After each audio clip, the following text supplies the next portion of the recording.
action. Hola amigos, I've got a special treat for you today. So we're here at our Little Texas Wonderland project, and this is the primary bathroom with an incredible shower floor. So this floor, guys, is actually made out of wood, and we are putting water directly on it and draining directly into it. Just like this. Water's just going right down through that crack that's about 1/4 inch to 3/8 hole. We've got numerous cracks, present, just basically open joints is what you're looking at. And the water is just doing that. No problems, no issues, going directly down into that drain. So some of the challenges with this application, because there were numerous challenges, y'all. Some of them are, number one, like, how do you get the wood to maintain its durability? How do you get it to dry out adequately? How do you prevent risk of mold and all that sort of thing, right? I know all of y'all who are concerned about mold are like, oh, never use wood in the bathroom. But we're using wood in the bathroom. We're not concerned about mold, and we think this application is going to be extremely durable, and we're not going to get callbacks from it. So again, how are we doing that? Well, let me just kind of show you how this floor picks up. We built this floor into numerous pieces. So we have 4 pieces. Using a little tool like this just to get in between the grooves, pick it up, and voila, right?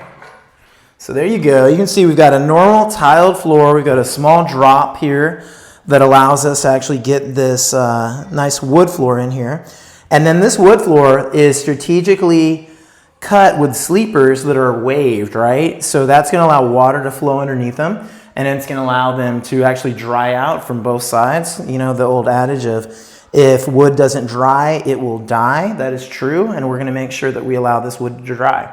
Now, in terms of the material selection, we selected a material that grows in a rainforest environment, and this particular wood is a Brazilian teak, aka Cumaru. So it's super dense, and it is not going to actually house a lot of water in the pores of the wood because of how dense it is. And then to kind of aid with the kind of water mitigation, or the molecular properties of this wood, trying to kind of help it not get saturated with water, we put a little bit of teak oil on it. This teak oil is totally non-toxic. It's an application you'll probably apply once a year. This bottle will last years and years, so it goes very far. And we just simply applied it to all sides of this wood. When you pick it up and you take it outside in the 4 pieces, we have a hose bib right outside the window that we strategically planned for. And that hose bib is just made to wash off all the wood, clean it off good, let it dry out in the sun on the back porch for a few days, and then hit it with that teak oil. And in between, we have the nice finished floor underneath here, so we're not just looking at a shower pan or something odd. And we kind of had to craft that and come up with that from a design perspective early on. And we also, had numerous challenges with being able to clean this wood around the bathtub. So due to that, we tweaked the design and we elevated this platform underneath the tub so that all the nooks and crannies back here would not have any wood, and that they would actually be a nice, easily cleanable micro concrete. Take a look, get a shot of that. So you can see that back corner could have been very, very troublesome, right? Another special thing we did is with the drain here.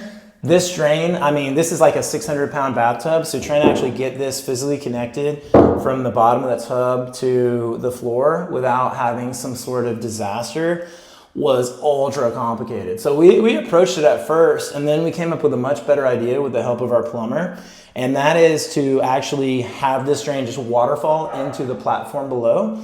And the platform has an open orifice that is all waterproof and integrated with the true drain, but it's just separate, and there's no physical pipe connection. And we did the same thing with the overflow valve. Take a look at the side shot of the overflow valve. Overflow valve is just free floating into that open orifice at the bottom of the platform there. So you're not gonna have any problems with that.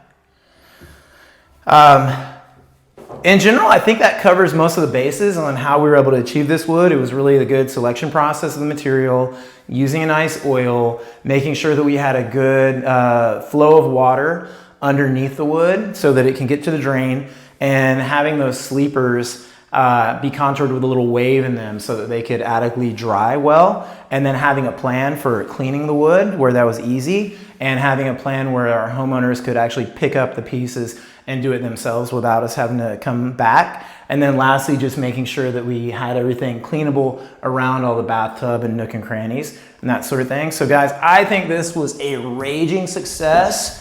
And I am just so looking forward to our clients having their opportunity to come in here and have that true Zen vibe, that kind of Bali, Costa Rica. I'm out in a hut in the middle of nowhere showering on a wood floor, but doing it in their lovely, beautiful home that we built with them that's healthy and high performing.